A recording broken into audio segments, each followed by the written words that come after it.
Hey guys, Akim Murasak here. Today we are going to be talking about AI and the latest development in graphics technology. Yes, I'm not trying to sell your product here, but there is something going on with nVidia that we absolutely need to talk about, because why not? So people have been memeing on this new and amazing piece of graphics technology called DLSS5 by posting these wild comparisons between what's apparently the off state and the on state. So the left one is obviously a screenshot from the game, and the right side is supposedly what happens when you apply DLSS5. And I'm gonna be honest here, it looks horrendously bad. It looks tragic. Please, even the fact that I have to subject you people to this, I feel extremely guilty. And there's been more of comparisons like this here, for instance, with Patrick from SpongeBob. Left one, the normal Patrick. Right one, Nightmare Fuel. And then more and more of these. This is probably one of my favorites. We have the character from Minecraft. And yeah, Kratos from God of War. Amazing glow up with DLSS5. I'm already buying that nVidia card straight a freaking way. So I thought like, okay, what even is this DLSS5? So someone, nVidia specifically shared this post here on Twitter on X, announcing nVidia DLSS5, an AI-powered breakthrough in visual fidelity for games coming this fall, guys. This year, with the new RTX 50 series, you're going to experience graphics like you've never experienced before. Are you ready? Are your pants full now? DLSS5 infused, again, I'm not trying to sell you anything. DLSS5 infuses pixels with photorealistic lighting and materials. Bridging the gap between rendering and reality. Okay. Ooh, I'm so excited. Okay, let's have a look at this. Let's see if it's bridging gaps. Okay.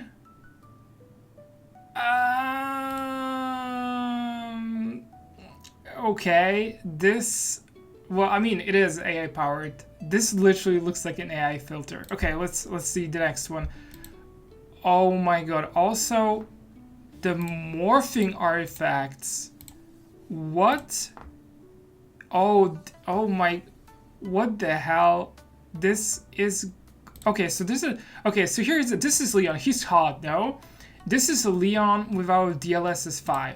Okay, and this is Leon with, he looks kind of younger. Okay, and here's a regular grandma from Hogwarts Legacy. She, by the way, she looks kind of cute. Hag Maxine.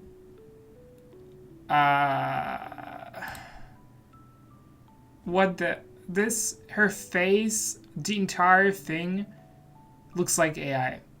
I'm sorry, this is really bad actually. Okay, and this is a regular guy from Hogwarts Legacy again. Let's see. Okay, they made him cuter. There's more lighting. Okay, let's take a look again. More lighting. Yeah.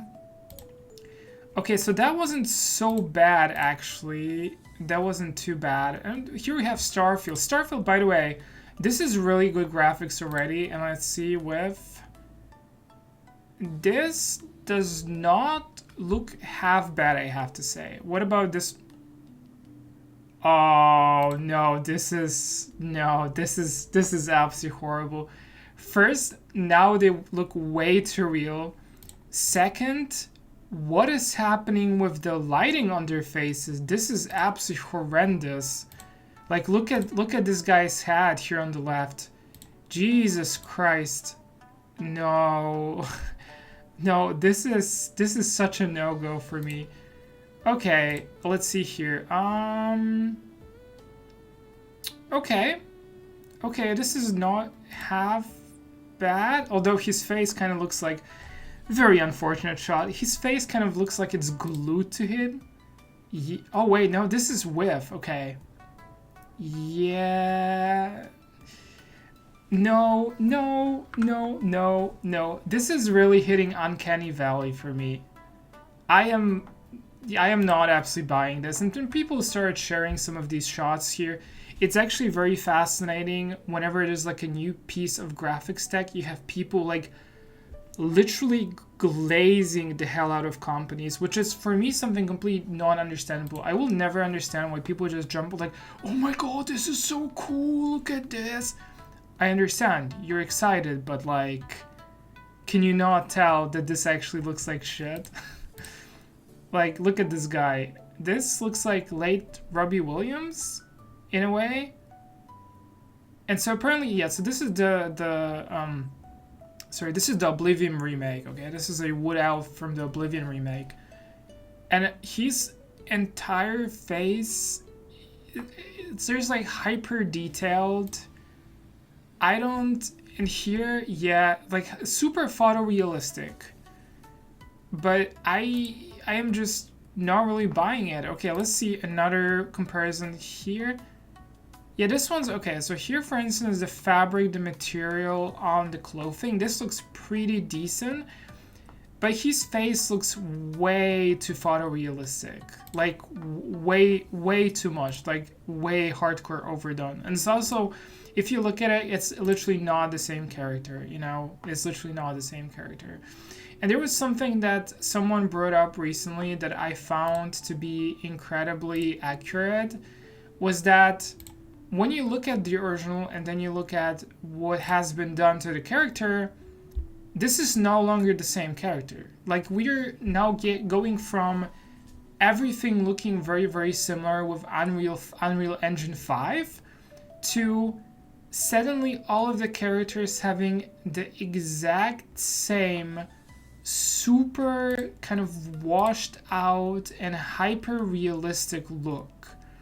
Now, the other thing that is probably visible a little better from this screenshot, although as you can see it's a freaking photo, but is in general visible from some of the other ones that I've seen, is that when you look at the depth of field, it looks just incredibly uncanny. It's blurred out in some places and incredibly precise in others. Like here you can still, even despite the angle, you can still kind of see it, that the chair here, for instance, super hyper realistic. And then something that's not so far in the background, you know, the carpet here on the rack here on the table is very blurry. So it's like, it's very unevenly, like the distortion itself, the distortion filter in the back is super unevenly applied. And again, it looks hyper photorealistic. I don't think this is even necessary, to be honest. Like we've been doing very good, I think, in terms of graphics. I just want to, you know, go on a bit of a tangent here. We've been doing really good in terms of graphics since I think 2018. So I've been playing a lot of older games recently, and I noticed that graphics have pretty much peaked in 2018 going into 2020. I feel like 2018, 2020 started noticing like visibly like a drop in increases in graphics fidelity, and since then it was dropping performance for games. Like you needed way more powerful hardware, but the graphics were not really improving that much, or were not improving at all, basically, if you just look at like the graphics side of the games. And again, the other aspects were dropping. Like you would see the overall quality of games just dropping through the fucking floor in comparison to you know, to the games from like 2018, 2020, as I mentioned.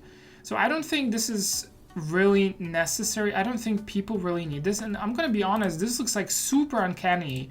If you look especially as this character, as I said, from the Wood Elf from Oblivion, this looks really freaking bad. This washes away the identity, the kind of slightly cartoonish and slightly stylized identity of the game. And if they're going to apply this to every single game will look not only like Unreal 5 identical, but it will look photorealistic identical. Again, I don't think gamers want this. And obviously the responses to the post from nVidia were absolutely freaking horrendous. And I'm not surprised at all. Like people no one really wants this. And this is basically, again, another tangent here. This is basically the general trend with AI recently. And I'm going to be straight honest with you guys here. I think the way companies are doing AI is an absolute scam. It really is. Because if you think about AI, people like regular people, gamers, kind of, budding artists, but also regular artists, using AI to make memes, using like AI art to make memes, totally fine. Everyone can make even better, even cooler, even easier, even funnier memes. Amazing. Power to the people, right? Artists using AI to kind of like improve their technique to get references for their images. Fantastic, great, amazing tool for the people. But the moment companies start using AI, you notice that there's like this very tight relationship between, for instance, OpenAI and all the other companies that just started putting AI haphazardly into literally everything. I've heard of, I can't remember if it was HP, for instance, that was planning to put AI in freaking screens, or like image augmentation in the screen itself, which obviously is going to is going to drive up the hardware prices, is going to drive up the price of PC monitors, because they're putting in extra super useful fancy tech.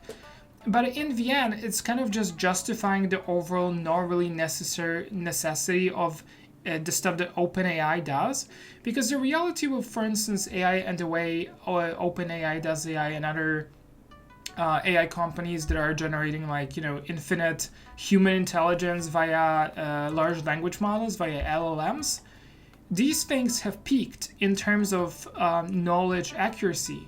Like, you can't make them better going forward. They're gonna stay at around, I don't know, like 60 or whatever, 70% information accuracy, which is trash, to be frank. And companies like nVidia are pumping horrendous amounts of money into OpenAI to continue the research.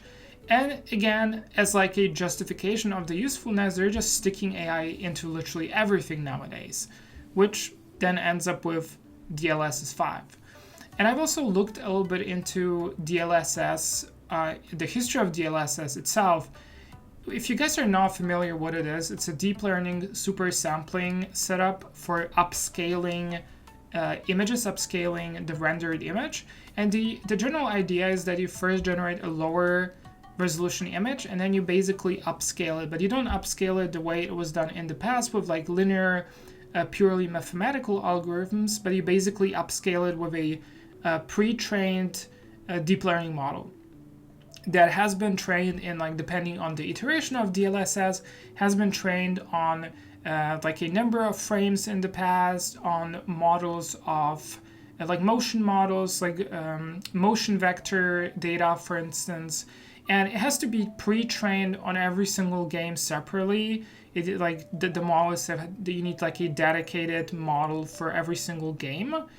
And then again, obviously, you're going to have a variety of different frames and color compositions and everything in different games, and therefore you need to basically pre-train the model on the entire game, pretty much, kind of, to have like a time sequence of the data, and to let the model understand like the relationships between different pixels. So we're going away from like basic mathematical upscaling to upscaling using AI. And honestly, from what someone mentioned, I think on this post here, I'm just trying to find it right now. I think someone mentioned from this post here, turning what was a mostly functional upscaler, and that's the thing, because I looked at the history and it was getting better, but it was still not perfect. It was still doing a lot of things wrong. So you would still end up with things like, maybe not this one, but kind of, I guess you would probably say, with like blurred out stuff like this, even though I feel like this is probably a meme. But you would end up with stuff like this, and instead of like a properly upscaled image. And then instead they decided to like quadruple down with more AI, and then you end up with Robbie Williams, the Wood Elf, I guess. Kind of miss the guy, to be honest. I mean, both of them, the Wood Elf here and also Robbie Williams himself. But yeah, this is kind of embarrassing, to be honest. So and obviously this is going to be taxing performance, because regular math upscalers are way lighter on resources. And depending how this one is implemented and where is it running, whether it's running on the graphics card or whether it's running like in game software, I guess it could be running on either. If it's running in software, then yeah, I don't see it being super efficient. If it's running directly on the GPU, then perhaps it might be more efficient, but I still don't think it's going to be as efficient as the old school, standard mathematical upscaling algorithms. And also the other thing I don't quite like Gaussian upscaling would be trash, by the way. It would be even more blurry. But that's not even the point. The general problem of this is that why not simply generate a high resolution image straight away? Why not? Like, this is the thing I don't fully understand. This would make way more sense to me than having this, which is frankly kind of embarrassing. Like, look at this. Look at the shading. The shading is completely off. The borders are absolutely tragic. Like, the character just stands out like he's, hanging in midair. The shading, the depth is also completely off. Garbage. I'm sorry for the rant, but this is absolute freaking garbage. And it's also not like we have not seen way better fidelity that does not actually require all of this BS, because we have seen it in games in the past. We have seen it even more recently in Death Stranding. Okay, where's our beautiful boy here? I'm trying to find him here. We have seen this in Death Stranding. It is possible to achieve this level of fidelity without actually effing around with DLSS5. It is. And okay, so here I'm gonna say straight, it probably is not going to be as performant as using DLSS5. However, the end result looks way better. Okay, because if you were to take him and apply the DLSS5 filter, you would see so many weird AI artifacts. You would see the diffusion, you would see the extremely linear and unnatural shading, the depth of field would be impacted. Do we really want this as gamers? Obviously not. So please join me and speak out against this and tell nVidia to get the fuck out with this absolute garbage, because I don't think anyone actually wants this. Well, anyone except Todd Howard here, who's obviously, as a CEO of a gaming company, is absolutely ecstatic to be talking about DLSS5. Good for him. Bad for us, and I say no, as before. I hope you guys like my coverage. I hope you still like my ranting, and I see you in the next one. Mata ne!